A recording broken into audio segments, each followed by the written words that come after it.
Hey YouTube, it's Numistacker back with you, and you're looking at a pile of money, and I've always been fascinated by money. Everywhere I've been, I've bought back a note or a coin, and it's interesting over the years to take a look through these things. Pre-Euro notes, Italian lira, all over the world. We've all been seduced by money. A lot of people are interested in money. One of the reasons stackers stack is there's obviously a precious metal angle, but there's also an interest in money and wealth creation and all the things that go alongside it.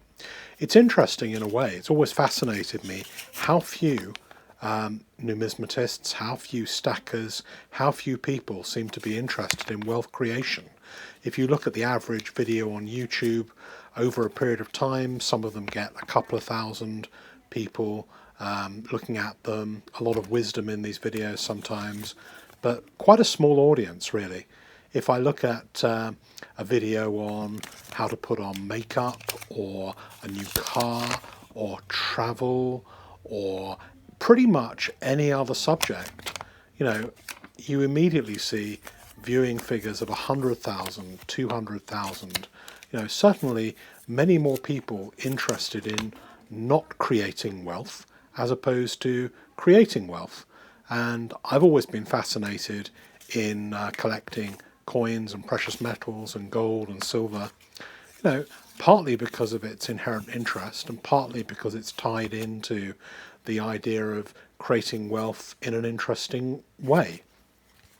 And as I've explained in one or two previous videos, I was always incredibly bad with money, just so bad, and every penny I earned I spent, and I could never accumulate anything. And one of the ways that I've used to help accumulate some savings is through stacking and trying to create a little bit of wealth in this particular interesting way. And so along the way, there is a fascination with money. I'm not sure for how long. We'll have notes, we'll have coins. I think there's a steady decline in the usage of notes and coins all over the world. People seem to be quite happy, me included, to pay via credit card, debit card, Apple Pay, Bitcoin. There's a million ways of transferring value now. And, maybe in 20, 30 years' time, these will be relics, total relics of a bygone age. So we've seen a lot of notes. I just wanted to have some video which was vaguely interesting to act as a preamble to what I really wanted to show you.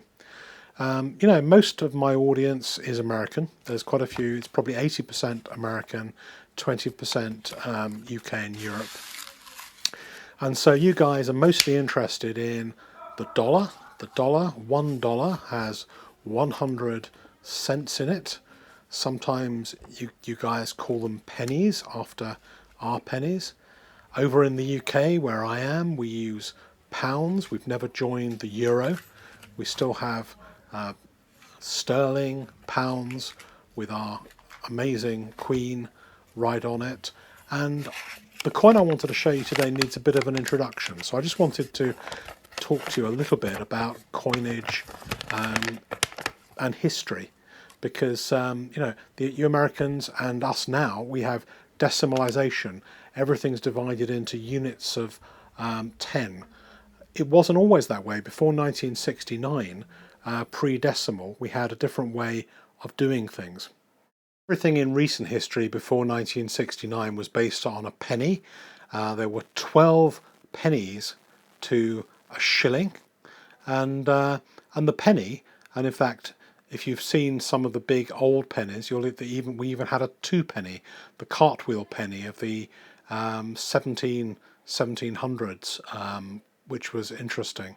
There is the 3 penny, so this is a quarter of a shilling, 3 old pence, and in fact this shape is being brought back at the moment with the forthcoming new £1 coin that we're going to have. But 3 old pence, and used to be silver, became brass gradually as it became devalued, and then the sixpence, the lucky sixpence that traditionally was buried deep in a Christmas pudding, and the lucky person found and kept the sixpence on Christmas Day.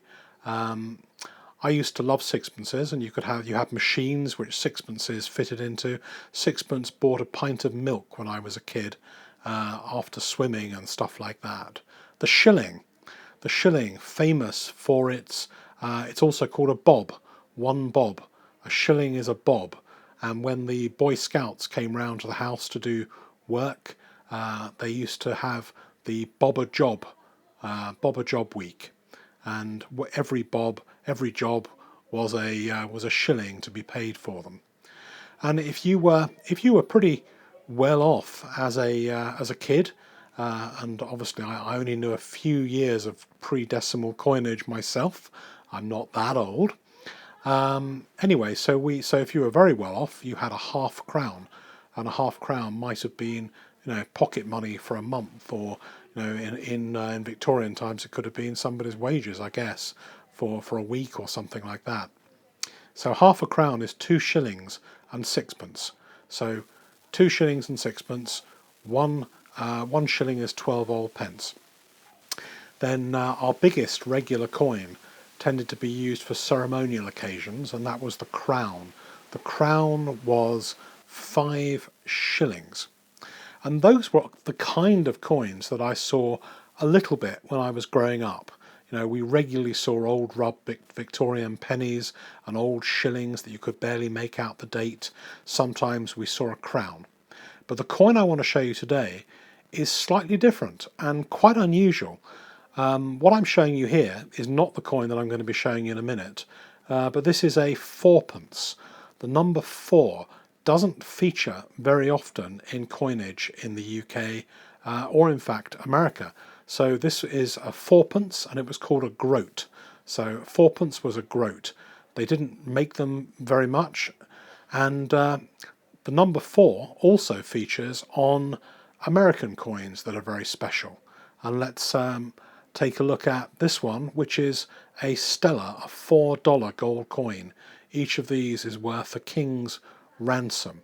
So 4 of anything tends to be very special. And that's really the lead-in to this very, very special coin that I want to show you, that I found in a box of coins at my mother-in-law's. And she picked up the box and she started flickering through it. Most of the coins in it were very worn old shillings and things that had been handed down. And then she brought out this coin.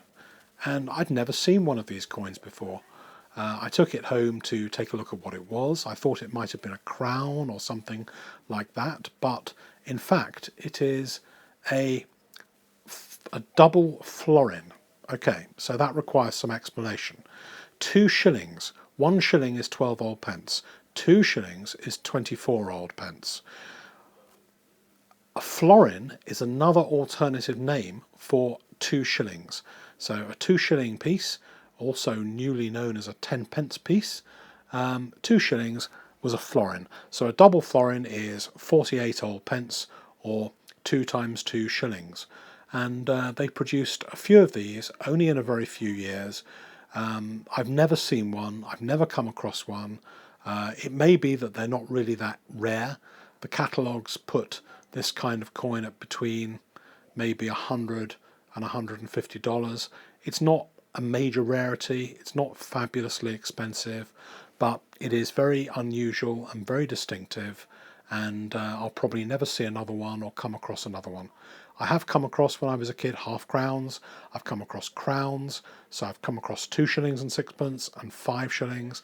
Never come across one of these, which is a double florin. And I'm just really impressed with it. I think it's a lovely coin. I just wanted to show it to you and tell you a little bit of the story of me growing up and this kind of money. Well, let me know what you guys think. Is a double florin something you've ever come across before? Please like, subscribe, and above all, comment.